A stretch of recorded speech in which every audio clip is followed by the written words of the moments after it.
আজকে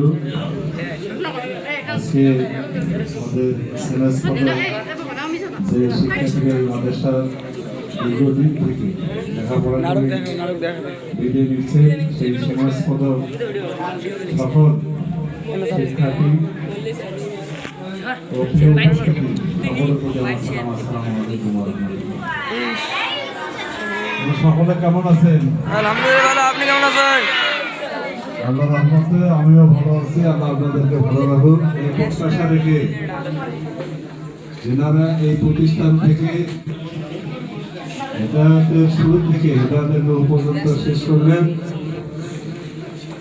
আমরা দোয়া করি আল্লাহ তাআলা যেন ইসলামের হুকুমত বোঝা এবং প্রচার করার মতো যতটুকু যোগ্যতা অর্জন করার দরকার আপনাদের সকলে এই প্রতিষ্ঠান থেকে যে প্রতিষ্ঠানে যে সেই কাঙ্ক্ষিত আশা পূরণের জন্য চেষ্টা করবেন, সেটা সফল হোক এই দোয়া করে সকলের সুস্বাস্থ্য কামনা করে আমি আমার আলোচনা শেষ করছি। সকলের প্রতি আবারও সালাম। আসসালামু আলাইকুম ওয়া রাহমাতুল্লাহ। আলহামদুলিল্লাহ। এ পর্যায়ে